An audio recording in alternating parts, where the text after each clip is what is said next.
Sam Ellinger of the Texas Longhorns said before, we're back. The Texas Longhorns is undefeated, playing against a team that lost to the Iowa State Cyclones just last Saturday.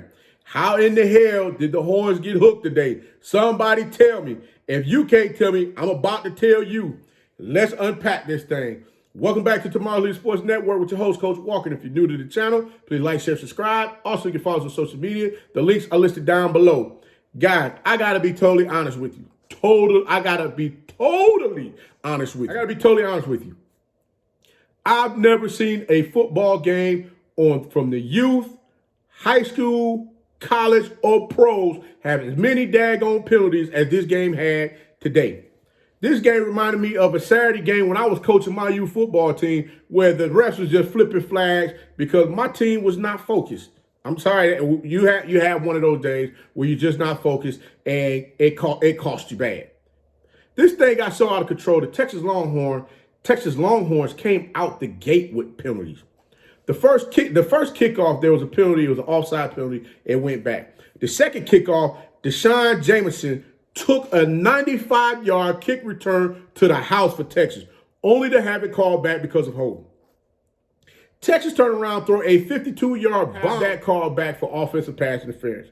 Now, that play was questionable because of the fact that both the receiver and the DB was jousting. They hand fighting going down the sideline, and the receiver caught the ball falling backwards, and they flagged the receiver saying that he pushed off. But the biggest one of the day, targeting call. Juwan Mitchell racked up Juwan Mitchell, the Texas linebacker, got ejected for a targeting call. He hit the TCU quarterback. They say he hit him up high. It was a bang play. I'm gonna be honest with you. But guys, once that happened, once they got Mitchell out of the game on defense, the defense just wasn't the same. But I'm gonna be honest with you. TCU wasn't too far. They weren't too far behind on the calls either, because they had a play that was flagged, and the referees picked it up. And I'm sitting there like, wait a minute, what in the world's going on? What's going on with this? And I mean, this was a big play with a quarterback scored. Coker of TCU is clearly shown holding number 0, Demarion Overshown, when Dugan ran out the pocket and scored. He scored. And the crazy thing was, I mean, it's like he bear hugged him.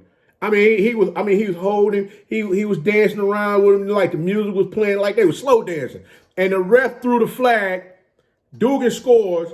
He looks over, he picks the flag up and puts it in the pocket. They wave the flag off. Touchdown. So now I said, okay. But the thing that what got me with the folk, what got me the most, what costed the Longhorns the game, it was the lack of Ellinger's passing today.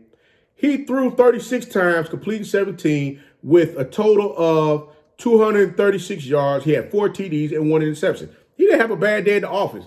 It was the play where Texas could have scored. It was the play that Texas could have closed out the game when Keontae Ingram tried to reach the ball over the goal line, only to have that ball snatched away by Garrett Wallow from TCU, and TCU falls on the ball. That's ball game with 2 minutes and 32 seconds left in the game. The score was 33-31.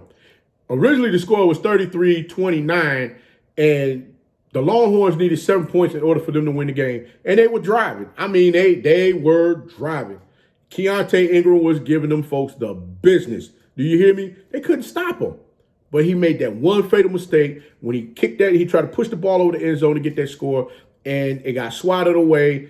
TCU jumped on the ball. And what TCU ended up doing, because they was backed up in their own end zone, they just took the daggone safety after a couple of downs. They took the safety. They ended up running. They ran enough time off the clock, took the safety, kicked the ball off, and that was ball game. I mean, they punted the ball off. They did a free kick to Texas, and that was the ball game. But I'm gonna be honest with you. There's gonna be a lot of questions about these officials today, because a lot of these calls didn't make any sense. Not only did it slow up the flow of the game, but it also threw the players off worse than they were already thrown off just by their play. I mean, you throwing it was like they were trying to keep TCU in the game, and you know, they was trying to slow the game up enough for TCU to stay in the game. TCU didn't help themselves any better because they were getting flagged for a bunch of dumb stuff as well. But guys, I gotta say congratulations to TCU on the win. They hung in there, they kept fighting. Next week, Texas play Oklahoma, TCU plays Kansas State. Who are you picking? Hey guys, leave your comments below on who you're picking for next week. But hey, that's all I have for you right now. Until next time, if you like the content, please like, share, subscribe to the channel. Also, you can follow us on social media. The links are listed down below. Don't forget to click those thumbs up, guys. You can follow us on social media. And don't forget to share and subscribe to the channel. And remember, guys, be that one and lead.